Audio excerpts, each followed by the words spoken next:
Bom, pessoal, meu papo hoje é com o Murilo Pereira. Boa tarde, Murilo, tudo bem? Tarde, tudo bem? Obrigado pelo convite. Vamos falar um pouco de microbioma, um pouco de intestino, um pouco de saúde, o que tiver aí dentro do seu escopo de perguntas, eu me coloco à disposição aí para responder. Excelente, meu caro. Muito obrigado pelo seu tempo, pela sua dedicação aí ao podcast, tá? Vamos lá, então. Murilo, você pode falar rapidamente um pouco sobre a tua trajetória? Quem é o Murilo hoje? Posso? Posso. Então, a minha trajetória ela tem início em 1997, quando eu tive que decidir o que fazer na minha faculdade. E naquele momento eu tinha duas opções, ou fazer engenharia de alimentos ou fazer nutrição. E estimulado pelo meu irmão, que era profissional do futebol e educador físico, ele sempre disse, olha, o futuro é alimentação, não tem como a gente ter uma boa prática de esporte se não tiver uma boa alimentação, e aí estimulado por isso, ele dizia, isso vai ser uma profissão do futuro. E aí eu fui fazer vestibular para entrar no curso em 1998. Aí em 98 eu entrei no vestibular para nutrição e fui para uma universidade federal no interior do Rio Grande do Sul. E eu tinha muita dificuldade. Eu não gosto de dizer que eu sou de uma família humilde, porque eu nunca faltou nada para mim. Não existe esse negócio de passou fome. Não existe. Tudo que eu pedi tinha. Não era a melhor bicicleta, mas era uma bicicleta. Então, assim, uma família humilde, mas uma família que teve condições de me dar educação. Mas é claro que para manter um aluno numa universidade federal, tem todas as despesas de deslocamento, de lugar para morar, de refeições. E aí, então, nós não tínhamos uma condição tão boa assim, e aí eu fui acolhido por uma família na cidade de Pelotas, e eu morava numa dependência de empregada da casa da dona Marilu, do seu Nelson, que foram as pessoas que me acolheram, e eu era aluno bolsista, então eu ganhava o ônibus, ganhava o almoço e ganhava o jantar. E meus pais ainda conseguiam, né, alguma condição para que eu pudesse, sei lá, em algum final de semana, comer um lanche, uma coisa assim. E aí eu queria muito dar orgulho para eles, porque eu sentia a dificuldade que eles tinham para que eu pudesse estudar.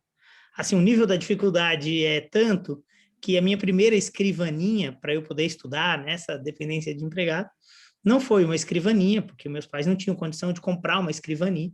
Então, a minha mãe levou a máquina de costura dela e o meu pai adaptou a máquina de costura. Quem conhece uma máquina de costura, quando você abre uma máquina de costura, botando dois pezinhos feito de cabo de vassoura, e aí ficou aquela mesinha de estudo e o lugar para guardar os livros, onde era o suporte da máquina. Meu pai colocou uma madeirinha por cima, e essa era a minha escrivaninha de estudo, e eu queria dar muito orgulho para eles, queria retribuir todo esse Uhum. esforço deles, e aí eu fiz vestibular para engenharia de alimentos também. E aí numa outra universidade, mais ao sul do Rio Grande do Sul, na cidade de Rio Grande. Eu passei também em engenharia de alimentos em duas federais, aí eu estava em nutrição num período e engenharia de alimentos no outro período. E o Uau! meu irmão, à época, era policial rodoviário federal, então a gente abriu uma solicitação para que eu ganhasse o transporte por ser um aluno de universidade pública, então eu ganhava o transporte para ir de Pelotas para Rio Grande para Pelotas, e eu chegava muito cansado nas aulas à tarde, porque eu tinha que acordar 4 horas da manhã para poder pegar o ônibus para ir para Rio Grande, para voltar, para assistir a aula a tarde inteira de nutrição. E eu fiz isso um semestre inteiro, porque o meu objetivo era só dar orgulho para os meus pais. E aí um coordenador do curso olhou para mim e falou assim, o de nutrição: olha, menino, você vai. Cara, você vai morrer na estrada, é uma loucura isso que tu está fazendo. Aí ele falou: por que tu está fazendo isso? Eu disse: porque eu quero dar orgulho para os meus pais. E aí ele falou: não, se tu quiser dar orgulho para os teus pais, tu tem que ter artigo científico publicado. Aí eu, nossa, o que que é artigo científico publicado? O que que é isso, né? E aí ele falou: não, eu vou te explicar. Você tem que ser voluntário em um laboratório, você vai ter que ficar como estagiário um tempo. Qual é a matéria que tu mais gosta? Eu disse, não, eu só quero dar orgulho para os meus pais, eu quero ser um excelente profissional. E ele disse, não, então, peraí, eu tenho um grande amigo que é chefe de um laboratório de microbiologia, e eu vou ver se ele não tem uma vaga para um estagiário lá, não remunerado, hein? Ele falou para mim. Falei, não tem problema, não precisa ser remunerado e tal. Mas ele assim, tu vai ter que largar a faculdade, tu vai ter que ficar só aqui na nutrição, dedicado, tu vai vir para a universidade de manhã, vai ficar como voluntário no laboratório, e vai assistir às aulas à tarde, que o período do curso era só à tarde. E aí eu conversei com os meus pais, eles disseram, olha, a gente está muito orgulhoso só de você ter passado nos 2 vestibulares, mas você pode escolher uma só. E aí foi assim que eu fiz. E eu fui ser voluntário no laboratório, e aí era um laboratório de alunos de mestrado e doutorado, em que eles produziam anticorpos monoclonais desenvolvidos em camundongos. E aí eu fui ser voluntário no biotério. Eu fui para o biotério, é o lugar onde se cuida dos camundongos. Na verdade, é um lugar cheio de rato, um monte de gaiola de rato, e é isso. E eu tinha que limpar as bostas, o xixi dos ratos, trocar eles de caminha e tal, e nananã, trocar aquela maravilha que vai embaixo, que é um cipilho, um pó de madeira, onde eles ficam e criam e recriam e tal. E eu, na primeira semana, tipo assim, você é jogado lá, sabe? É um teste de sobrevivência, ver se você vai dar certo ou não. E aí, o cara ia para dentro daquilo, um cheiro de mijo absurdo, bosta. Meu, é uma coisa cabulosa. E sozinho, na primeira vez que eu fui pegar, eles me ensinaram, ó, tu pega com esses 2 dedinhos aqui, você pega na colinha do camundongo e você vai com as 2 mãos e pega no pescocinho, porque senão ela te morde.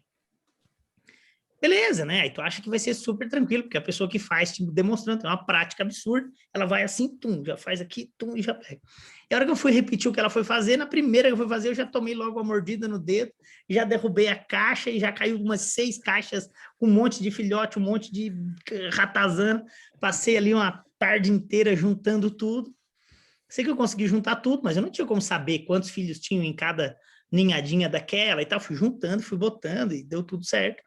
Fui embora e no outro dia que eu voltei, teve quase que uma chacina da Candelária ali, porque eu não sabia, mas as ratas que são misturadas com o que é filho e o que não é filho, por feromônios, elas matam o que não é filho dela.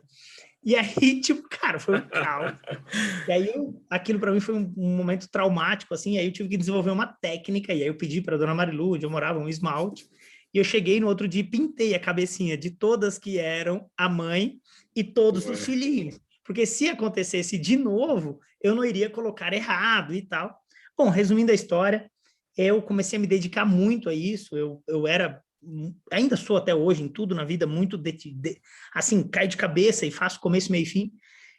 E com 6 meses de laboratório, eles me promoveram, né? O professor Aleixo, que era o meu coordenador, ele disse, olha, tu tá dando muito certo, os resultados do doutorado do Scaim, o mestrado da Gladys, tá dando muito certo e tal, a gente está muito feliz, porque eles estão conseguindo realmente encontrar as coisas.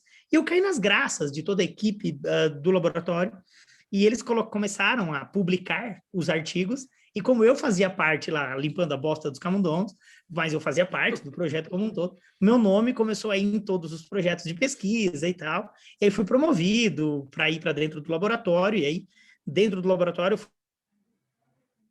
bactérias, de identificação de bactérias, e aí já tive meu primeiro iniciação científica, segunda iniciação científica, assim, eu fui 3 anos bolsista do PIBIC, que era uma bolsa de incentivo do governo para pesquisadores em nível de graduação, e aí fui pesquisador e me formei com 28 artigos publicados, e passei em todos os mestrados que eu cursei, que eu fiz fiz seleção para 5 mestrados, e passei nos 5, e aí pude escolher, e aí fui fazer o mestrado em Florianópolis, com uma área de pesquisa, e aí como eu já estava imerso na microbiologia, eu fui para a área de pesquisa em microbiologia também em Florianópolis, e fiquei 6 anos dentro dos bancos acadêmicos ainda, depois da graduação, 2 anos no mestrado, 4 anos no doutorado, em microbiologia. E aí só estudei microbiologia, e depois de um tempo só estudando, eu comecei a dar aula como professor substituto, passei no concurso da Universidade Federal de Santa Catarina, e depois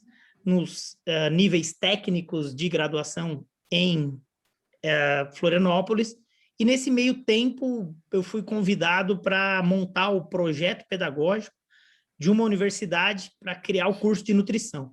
E aí criei o projeto pedagógico para uma universidade e, para grata satisfação, o projeto foi muito bem aceito na avaliação do MEC, e os gestores à época deram o crédito a um... Bom, eu era muito jovem, tinha 20 e poucos anos, 26 anos. Eles disseram, olha, alemãozinho, a gente gostou de você, o seu projeto foi muito bem aceito e tal, e a gente quer que você venha tocar aqui o projeto e você vai ser o coordenador do curso.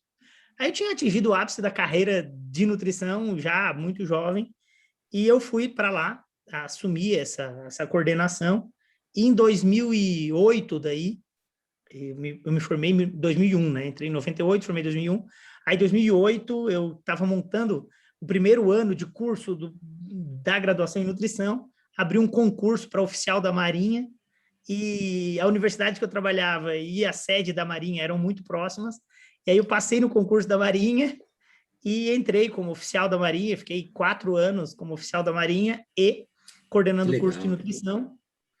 E aí minha vida tomou uma magnitude muito boa profissionalmente e comecei a passear, viajar e fui para um cruzeiro de carnaval em 2010 e conheci a minha esposa. Em 2011 a gente casou, 2012 ela engravidou. Aí quando ela Uau. engravidou, eu disse, não, eu vou embora, ela é de Brasília, vou embora para Brasília, eu não vou ficar mais aqui em Florianópolis, eu vou embora e pronto. Aí vim embora para Brasília, com uma mão na frente e uma atrás, pedi demissão da Marinha, pedi demissão da Estácio, vim embora para ser esposo dela, e aí me convidaram para dar aula em uma pós-graduação em nutrição, e nessa época eu pesava uns 120 quilos. Uau. Era porque eu não era nutricionista, né? Eu era professor. Eu era professor e era da Marinha. Então, assim, não precisava ser Tá tudo magro bem. e tal, tá tudo bem. E aí me convidaram para dar aula uma pós em nutrição. E claro, né, quando a coordenadora me olhou, ela disse, olha, mas, né, tipo, ela não falou, né, ela deu aquela olhada de cima a baixo e disse, porra, né, com esse peso não dá, né, ela não falou isso. Ela disse, ó, você vai ter que estudar muito e tal, e eu vou te dar uma bolsa para te estudar, para te fazer a nossa pós, para te entender como que é, e quando tu entender como que é, você faz a prova de seleção para você ser professor de pós-graduação da disciplina de microbiologia associada ao intestino. Isso é 2012. Aí, em 2012, eu comecei a estudar 12 horas por dia microbioma intestinal. Então, 12 horas por dia. A minha esposa saía para o plantão e eu ficava em casa só estudando, não estava trabalhando ainda, tinha entregado alguns currículos aqui em Brasília, entreguei currículo no mês de fevereiro, então a contratação seria só março. Comecei a estudar 12 horas por dia. Aí depois fui contratado para trabalhar aqui também, para montar um curso de nutrição de novo, montei de novo, fiquei mais 4 anos coordenador de curso. E nessa época, só estudando, em 3 meses eu liguei para o pessoal da pós e disse, estou preparado para fazer a prova de professor. Tinha estudado mais ou menos uns 200 papers só sobre microbioma. Uau. Aí montei uma aula para eles sobre isso e fiquei 6 anos dando aula nessa pós-graduação. Aí fiquei lá no ano 2012, 13, 14, 15, 16 e 17. E aí, em 2017, eu era coordenador de curso de graduação, dava aula em pós-graduação, só sobre microbiologia. Eu cheguei para dar aula e tinha uns alunos matriculados, eu era coordenador do curso e era professor também, da disciplina de farmacologia. Aí eu cheguei para dar aula, estudei 3 dias consecutivos para dar aula para eles, para explicar a relação do microbioma intestinal com o uso dos inibidores da recaptação de serotonina, que são as drogas utilizadas para depressão.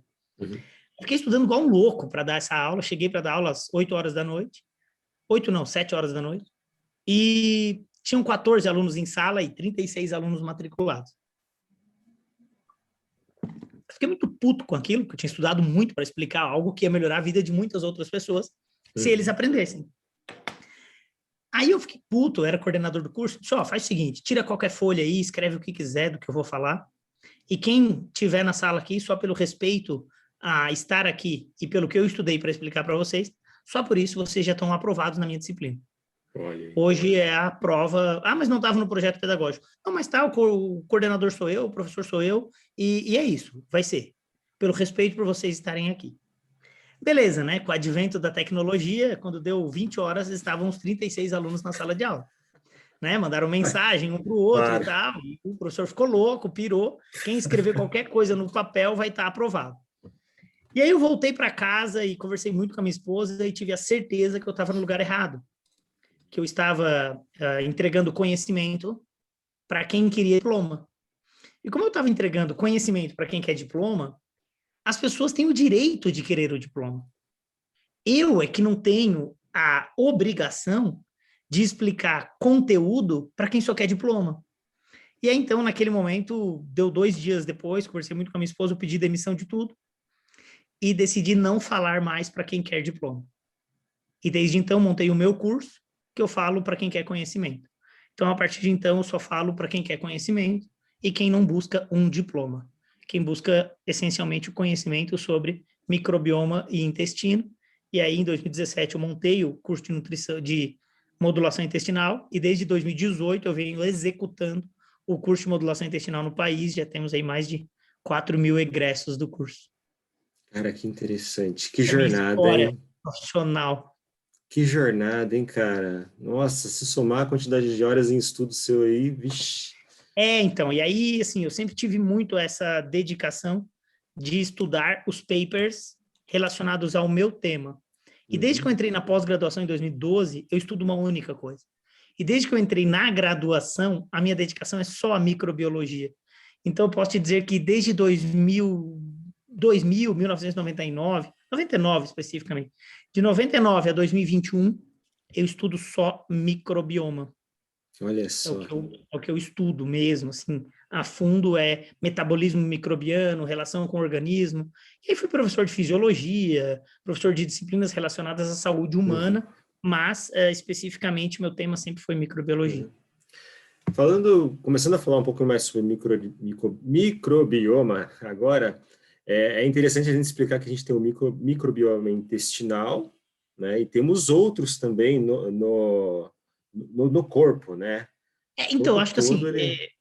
eu sou disléxico, né? Eu só explico por analogias.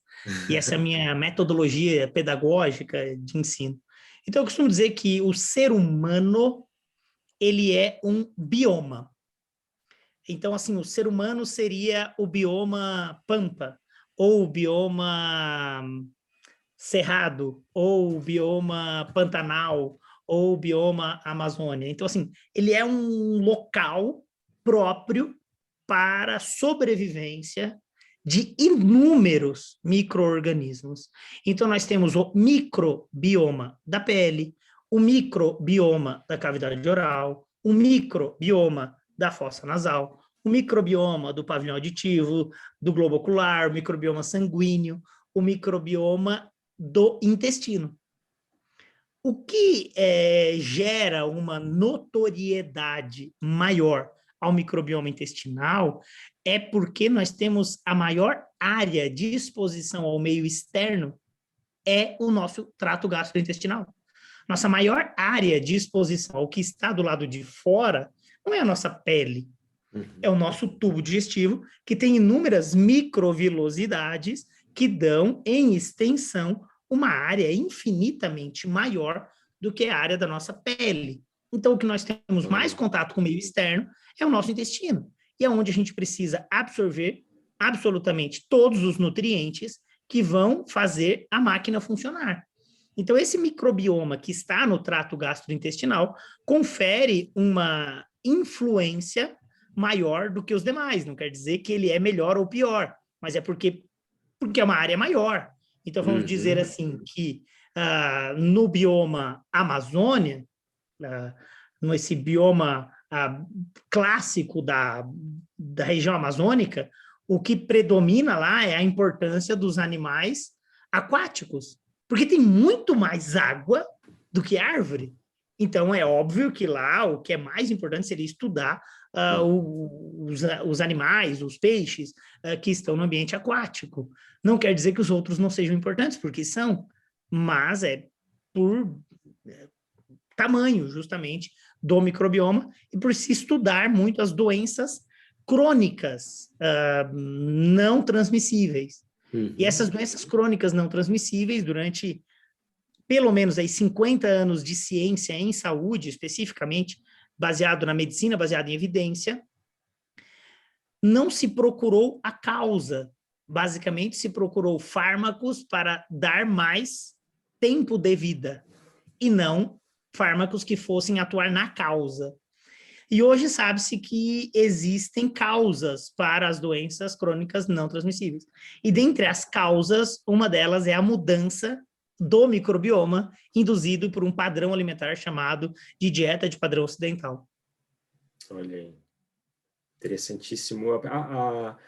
A primeira vez que o microbioma é populado com as bactérias é no nascimento, né? Assim, quando há um nascimento natural, não de cesárea. Então, assim, até 2012, e eu consigo te mensurar datas de tudo, porque como eu sou disléxico, eu tenho que ter uma forma de memorizar os papers, eu memorizo pela data da publicação e pelo número de identidade, chama DOI, de cada paper. Uhum. Então eu sei de cor o DOI e a data de todos os papers que eu já li até hoje na vida.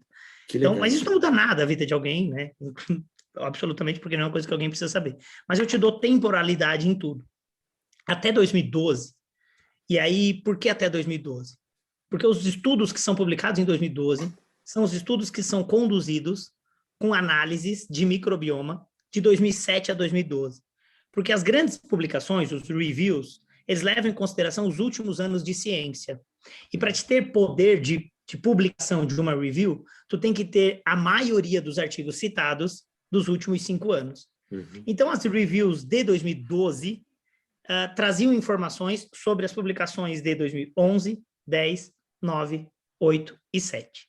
Em 2007, surgiu a técnica de análise do microbioma, a técnica chamada de 16S RNA polimerase, que é uma técnica de amplificação de um material ribossomal de bactérias em multiplicação. Uhum. E aí, então, em 2012, começam a surgir as grandes publicações de análise do microbioma de crianças nascidas de cesárea ou crianças nascidas de parto vaginal. E havia uma diferença nessa colonização microbiana observada nos recém-nascidos. E aí começaram as publicações mostrando que, olha, o canal do parto é a via de contaminação microbiana. Só que, em 2013, tem uma publicação da Nature que os caras conseguem quantificar o microbioma da placenta e o microbioma do líquido que está dentro da placenta. E eles viram que aquilo não era estéril e que havia já uma comunicação entre o microbioma intestinal da gestante e o bebê, mesmo na vida intrauterina. E aí, em 2017, tem uma coorte, que é um nível de pesquisa em que se acompanha a população. E aí, nessa coorte, eles viram o microbioma ao nascimento, compararam o microbioma ao nascimento de crianças por parto normal, vaginal, e por parto cesárea. E eles viram nesse estudo que o microbioma era diferente, que o predomínio de bactérias nas crianças nascidas de parto cesárea era de micro-organismos da pele, porque, por sua vez, é quando passa pela pele, por um corte, por uma incisão. Já nas crianças nascidas por parto vaginal, era de micro-organismos da região vaginal e anal, da região perianal, que, claro, é por onde a criança realmente sai de cabeça ali.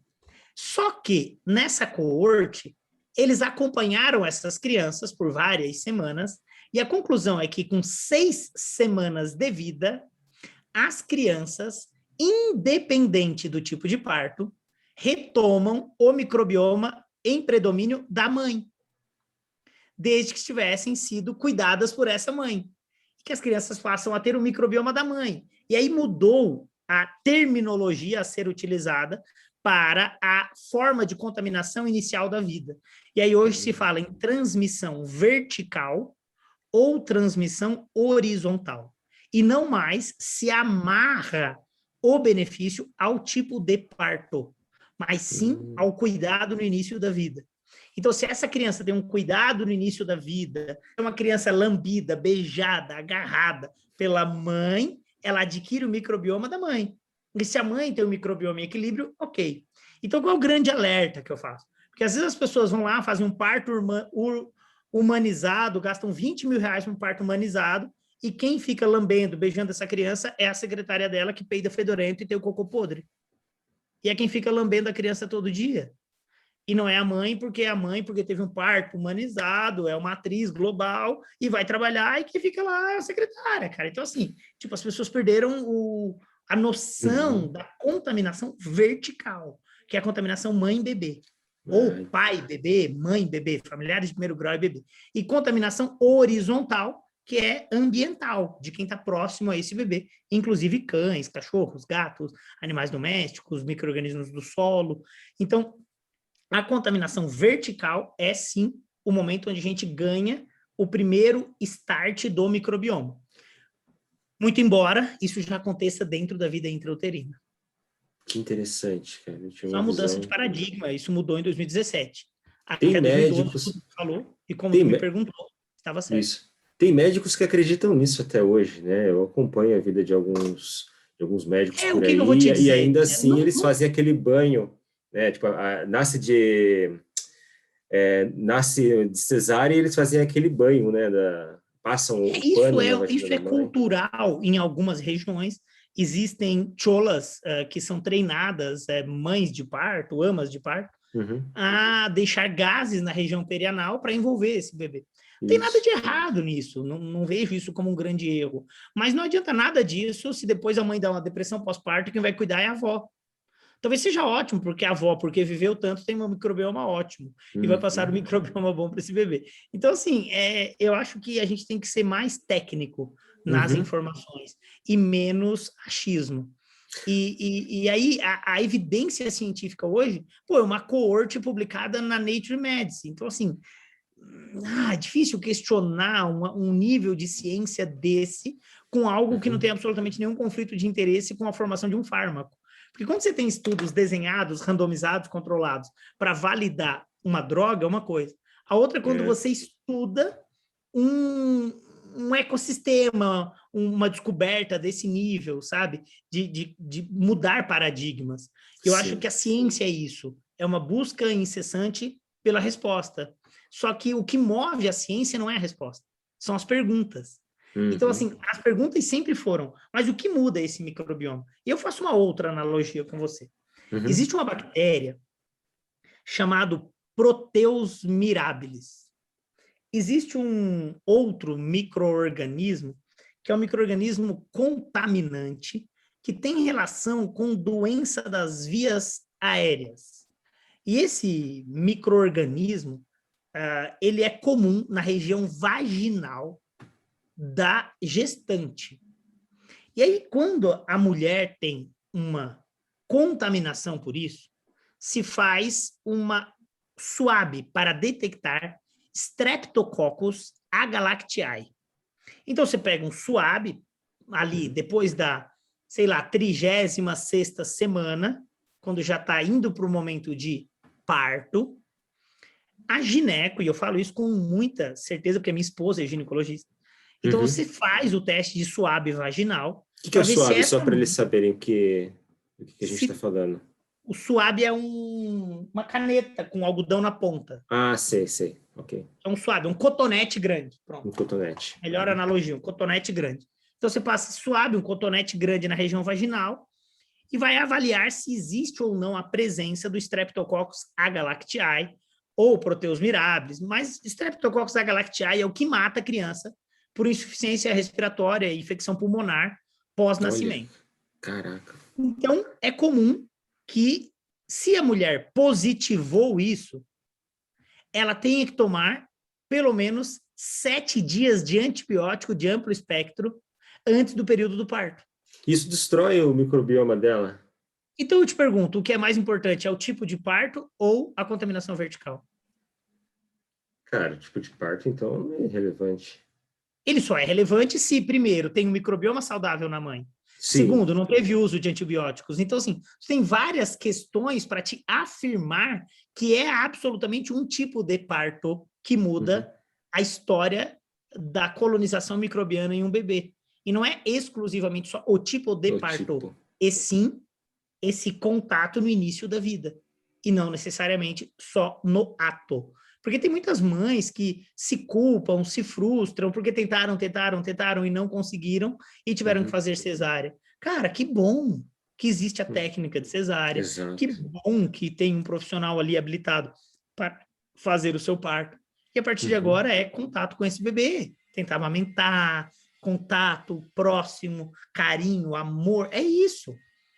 Acho que isso é mais importante do que a gente estigmatizar, que dizer que é o tipo de parto. Até porque, se tiver Streptococcus agalactiae e tiver que tomar antibiótico, pode parir do jeito que for, vai parir num ambiente germe free. Não tem problema. Agora, fala uma coisa para mim. Qual que é o grau, só para as pessoas entenderem, o grau de importância do microbioma intestinal, assim, para manter a qualidade? Porque as pessoas hoje consomem muito industrializados, as pessoas não se preocupam com isso, muitos nem sabem que isso de fato existe ou como funciona. Então, eu A tenho ideia... no livro, aí no pode livro a falar. gente tem uma frase que eu gosto até de ler essa frase, eu nunca lembro o nome do autor, eu vou ler aqui. Tem uma frase que é de Pasteur, que diz assim, ó: senhores, são os micróbios que terão a última palavra. Mas não é essa que eu quero ler uma outra aqui que está bem no começo, que é relacionada, essa aqui, ó. Essa frase é de Mark Hyman. Eu vou ler para você. Conheço. No século XXI, nossas papilas gustativas, nossa química cerebral, nossa bioquímica, nossos hormônios e nossas cozinhas foram sequestrados pela indústria de alimentos. E quando eu leio essa frase, que as nossas papilas gustativas foram sequestradas pela indústria de alimentos, nós também fomos sequestrados pelo padrão tempo de prateleira longo. Então, o termo em inglês seriam alimentos de out shelf life, que é vida de prateleira. Então, alimentos de tempo de prateleira maior. E aí, se você está ouvindo isso, talvez você se identifique. Quando você vai comprar um produto, você olha a validade, você troca para pegar um de validade maior, se você faz isso, é porque você consome alimentos que duram muito tempo. E se o alimento dura muito tempo, cuidado, quanto maior a vida do alimento, menor a sua. Por quê? Porque nesse alimento foi adicionado inúmeros aditivos para promover a ele uma vida de prateleira muito longa. E isso gera um efeito sobre a sua microbiota intestinal, que se nem o alimento estraga, imagina o efeito residual desses antimicrobianos sobre a sua microbiota. E aí uma das primeiras entrevistas que eu dei na minha vida foi em 2015. Foi para Leda Nagli, ela tinha um programa de TV diário, e a entrevista era ao vivo. E eu falei assim, olha, Leda, para a gente ter uma vida mais saudável, a gente tem que comer comida que estraga. E ela deu uma gargalhada na hora, falou, meu, para tudo, como assim? Comer comida que estraga? Explica isso. E aí, quando eu falo comer comida que estraga, é comida que não tenha vida longa de prateleira. Comidas que estragam, comidas que são mais perecíveis, porque elas têm vida também. E isso faz com que nós tenhamos uma comunicação microbiana. E isso faz com que nós tenhamos sinalização dos nossos receptores do epitélio intestinal para promover uma homogeneização ou uma homeostase, que é um sinônimo de saúde do intestino. E essa saúde do intestino é quando a gente tem contatos com fragmentos microbianos e células que revestem o nosso epitélio intestinal, mas principalmente estão logo abaixo do epitélio, numa região chamada de GAUT, que é tecido linfóide associado ao intestino. E nesse GAUT nós temos células que reconhecem quem está no lúmen e estimulam a nossa imunidade inata, a nossa primeira barreira de defesa. E isso faz com que nós tenhamos mais integridade. Fazendo uma analogia, é como se nós morássemos em uma casa e garantir o aumento da imunidade inata é garantir que o muro da casa esteja bem reforçado, que o portão esteja adequado, que tenha uma cerquinha elétrica lá em cima e que você pode entrar na sua casa e sentir aquela sensação de segurança, sem com que você fique o tempo inteiro em alerta, achando que alguém vai invadir a tua casa porque o teu muro está quebrado. Isso é o que acontece no nosso intestino. Quando nós temos uma homeostase desse intestino, nós vamos ter uma integridade do epitélio intestinal maior e, com isso, nós não vamos ativar citocinas que nós chamamos de pró-inflamatórias. Seria como se uma célula dendrítica fosse um cachorro no terreno de uma casa. Uma casa que tem um muro, mas que lá fora pode ter bandidos. Então, esse cachorro, dependendo do número de bandido que tem na rua, ele fica em mais alerta ou em menos alerta. E quando ele sente o cheirinho do lado de fora e ele vê que tem bandido, ele enlouquece. Sinal de alerta. Faz você também mudar a sua característica dentro da casa. E esse mecanismo de alerta crônico é chamado de inflamação de baixo grau. E isso acontece porque nós temos mudança no microbioma. E na mesma analogia que eu estou fazendo, é como se tivesse uma mudança do microbioma do estado de homeostase para uma condição de disbiose, que é uma alteração qualitativa ou quantitativa da microbiota. Quando é qualitativa, é porque o tipo de bactérias que está do lado de fora é, entre aspas, mais bandidos. E aí as células dendríticas reconhecem bandidos que estimulam citocinas pró-inflamatórias que sinalizam o corpo inteiro que tem bandido lá na tripa. E aí o fígado tenta se proteger disso, desses fragmentos microbianos e tudo que começou a permear. Então é como se tivesse bandido invadindo a casa e a conta quem vai pagar é lá dentro da casa, e é lá no fígado. E aí o fígado começa a gerar mais resposta lipogênica, isso pode promover mais resistência à insulina, esteatose hepática ou doença do fígado gorduroso não alcoólica, que é o que acomete grande parte da população que escolheu comer dieta de padrão ocidental ou dieta de lanchonete. Essa dieta de lanchonete muda o microbioma sinaliza de forma silenciosa, gerando inflamação de baixo grau, e o fígado que paga a conta. Por isso eu digo hoje que uma grande parcela da população tem esteatose hepática não alcoólica, não medicamentosa, por mudança do microbioma. É isso que eu ia falar. Grande parte das pessoas estão inflamadas e o corpo trabalha constantemente para conter essa inflamação por conta do que você está ingerindo, né? É claro, assim, se a gente for listar industrializados, processados, tudo aquilo que você, como você comentou, que exige, que tem um tempo de duração maior, que eles adicionam esses aditivos, isso é ruim, isso destrói o nosso microbioma, consequentemente acaba com o nosso primeiro sistema de imunidade, né? Primeira barreira que você comentou. Isso, que é a imunidade inata. Na verdade, o termo bem técnico é ruptura das tight junctions, que são as junções célula-célula. Então, você tem um intestino chamado de intestino vazante ou gotejante. O termo em inglês é leaky gut. Então, você tem uma condição de permeabilidade intestinal alterada. E quais são esse primeiro nível de imunidade que ele acaba afetando?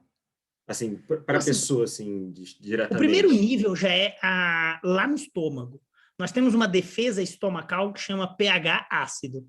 E aí o que acontece? A acidificação gástrica é fundamental para gerar ação antimicrobiana e desnaturação proteica. No entanto, na dieta de padrão ocidental, as pessoas colocam um monte de comida, empurram essa comida com uma bebida gaseificada com pH de 2,5. E aí tu empurra isso para dentro da tripa e não tem o tempo de digestão ácida dos alimentos. Então, tu não tem mais a desnaturação proteica em pH ácido, tu não tem mais a ação antimicrobiana dessa acidez, porque o alimento é empurrado com refrigerante à base de cola. E aí, na tripa, no intestino delgado, você tem uma resposta de degradação para esse alimento, que não é mais a mesma que seria se ocorresse com uma não ingestão de líquidos próximos às refeições, uma mastigação adequada, e aí isso tudo influencia na capacidade de sobrevivência de bactérias que são chamadas de proteobactérias, que são comuns na região terminal do intestino delgado e intestino grosso. E aí, quando a gente está falando de intestino delgado, intestino grosso, talvez as pessoas não tenham noção disso, né? Então, assim, essa primeira barreira é estomacal, e aí depois intestino delgado, e aí começa o intestino grosso. Então, aqui nessa região final de intestino delgado e intestino grosso, é comum ter proteobactérias e está tudo bem. O problema é que elas vêm aqui para essa parte superior, porque o alimento chegou menos digerido e menos acidificado. Então, o pH fica próprio para elas e tem um monte de nutriente para elas. É como se você deixasse a pia da sua casa suja. Se deixar a pia da tua casa suja com chorume de sangue de carne que descongelou, vai crescer um monte de bactéria que teoricamente não estaria ali, mas ficou substrato para elas. Então, quando esse substrato chega mal digerido no intestino delgado, nós temos uma alteração chamada de SIBO. supercrescimento bacteriano no intestino delgado. E isso gera uma sinalização de inflamação de baixo grau. E essas bactérias são potencialmente produtoras de toxinas que geram irritabilidade, toxicidade às células, como se elas fossem uma ferrugem no portão. E aí vai deixando o portão cada vez mais vulnerável, e elas também são picaretinhas que vão batendo no muro e deixando o muro mais vulnerável. Então, nessa analogia de que a primeira barreira é o muro de proteção da casa. Então, você vai ter ali ruptura das tight junctions, e aí você tem uma passagem chamada de passagem paracelular. E quando os compostos passam pela via paracelular, eles ativam uma resposta de ativação de macrófagos. Isso gera uma ativação de outros imunocomplexos por mimetismo proteico, que pode até mesmo estar relacionado a doenças autoimunes, como tiroidite, a artrite, como psoríase, até mesmo lúpus pode ter uma influência sobre isso. Legal, interessante. E a pessoa que, por exemplo, a pessoa que está ouvindo agora, que está inflamada, que sabe que está fazendo besteira aí na vida, ela quer se resolver de alguma maneira. É óbvio que o primeiro passo é mudar a alimentação, né? Que começar a se alimentar bem. Aí a gente entraria mais nessa seara de prebióticos e probióticos, acredito eu, né? Então, assim, eu até gosto de falar de probiótico, prebiótico, é meu nicho, é a minha estratégia terapêutica. No entanto, eu acho que isso não pode ser considerado uma terapia. Eu acho que primeiro a gente só tem que tratar quem quer ser tratado. E se a pessoa quer uma pílula milagrosa, que seja a pílula chamada de vergonha na cara. Acho que essa é a mais importante. É a pessoa fazer aquilo que é certo e não ficar usando a bengala da alimentação para ter prazer. Tem que buscar prazer em outras atividades que não seja somente a comida. Então, assim, a gente tem um consumo exacerbado de industrializados, a gente tem mães que dizem que não sabe o que vai dar para o filho se não for um copo de Nescau. Então, assim, talvez essa mãe nem saiba o que é uma fruta, talvez ela não saiba o que é água, porque é alguém que não oferece água porque diz que o filho não gosta porque ela não gosta. Então, assim, eu acho que antes de tudo a gente tem que ter a pílula vergonha na cara. E essa pílula vergonha na cara, ela tem vários níveis. Nível 1, mudar o estilo de vida. Nível 2, fazer compras adequadas. Comer comida que estraga. Em vez de ficar lendo rótulo, compra comida que não tem rótulo. Acabou. Fica fácil.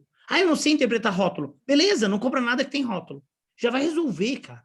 Só comprar coisa em feira, em mercados, comprar aquilo que não tem rótulo, aquilo que é alimento de verdade, já vai melhorar muito as escolhas alimentares. Ingerir água, mastigar, saber que está comendo. Porque às vezes as pessoas não param nem para comer, elas engolem. Eu nunca vi alguém de plantão em um ambiente de trabalho e fazer uma vaquinha para comprar brócolis no vapor. Nunca ninguém vai ver isso. As pessoas fazem vaquinha para pedir pizza naquela pizzaria que manda uma pizza doce na promoção da terça-feira com uma Coca-Cola junto. E aí todo mundo come isso como se fosse uma coisa de prazer. Então, assim, e aí quando alguém leva uma marmita, essa pessoa é ridicularizada. Então, o terceiro nível é aceitar que está fazendo coisa errada e que o certo não é errado. Porque a gente tem uma inversão de valor, cara. Se alguém leva uma marmita para o trabalho, a pessoa é ridicularizada. O fulano não participa das nossas confraternizações, traz a comida dele separada. E aí, então, talvez esse seja o único certo de todos os outros. Sim. Então, acho que antes de encontrar a pílula milagrosa, eu acho que a gente tem que primeiro fazer o dever de casa. E que no Instituto de Medicina Funcional Americano é muito bem claro isso, que é o primeiro R de remover. Eles conduzem a mudança do microbioma a partir da metodologia dos 6 R's, em que o primeiro R é remover. Remover alérgenos alimentares, remover industrializados. Tocou meu telefone aqui, está integrado no computador. Vamos lá. Tá. Então, te atrapalhando? Se eu estiver atrapalhando, não, deu tudo certo, né? Remover os industrializados, remover os ultraprocessados, remover alérgenos alimentares, remover toxinas ambientais, toxinas alimentares e depois reparar o epitélio intestinal.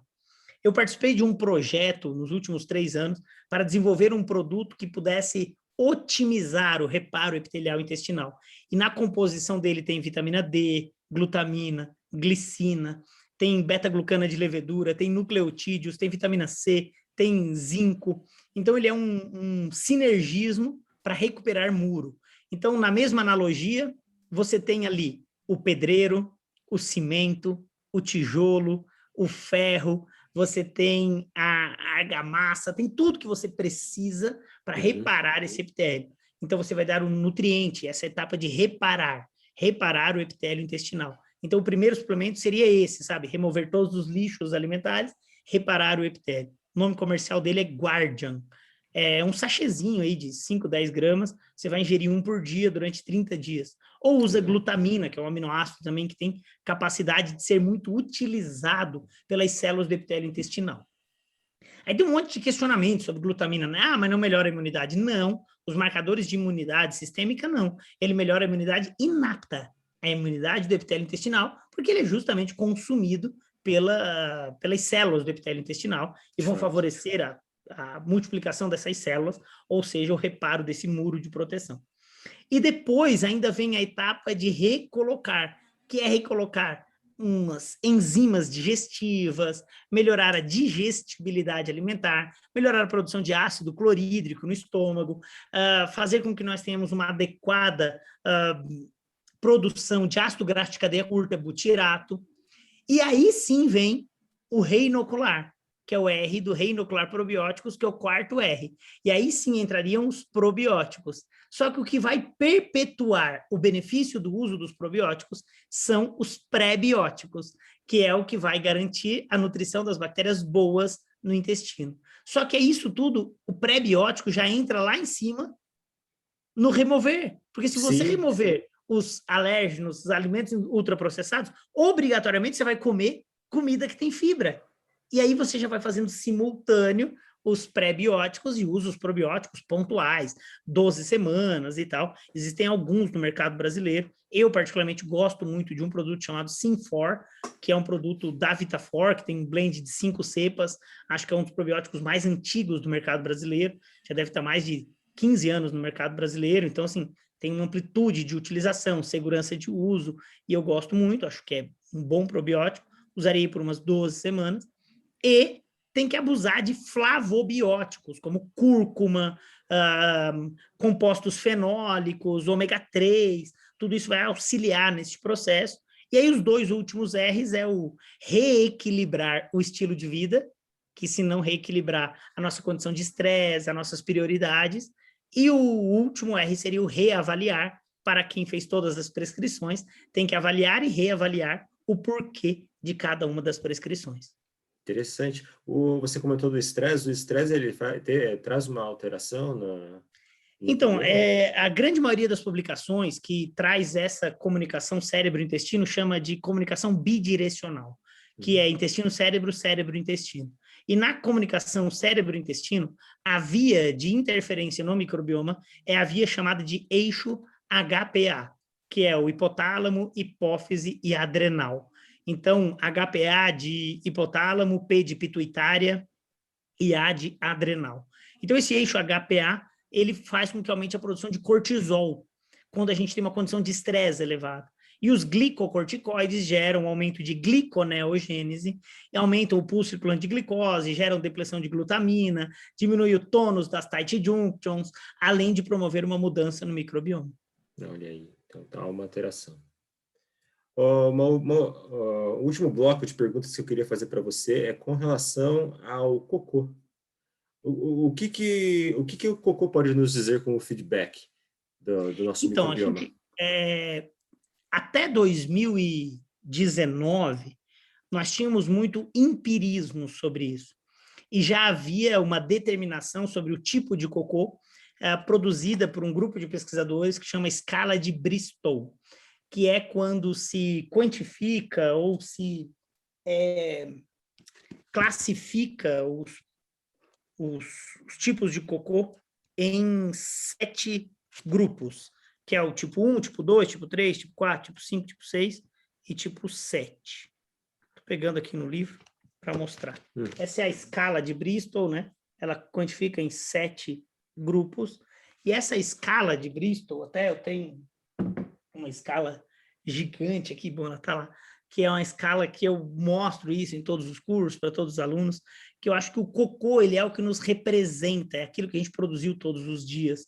E aí, o tipo de cocô, isso muda muito de indivíduo para indivíduo, mas existe uma certa normalidade, que é o tipo 4, que é um cocô que dificilmente suja o bumbum, um cocô que sai íntegro, um cocô que eu digo que ele é muito semelhante a uma bananinha madura, assim, que ele não fica boiando, mas também não fica enterrado lá no fundo do vaso. É um cocô que tem formato, que tem forma, que é o cocô tipo 4, que se difere do extremo, que é o tipo 1, que é tipo cocô de cabrito, e o tipo 7, que é o cocô tipo explosão, água de arroz, já aquele cocô que sai aguado e tal.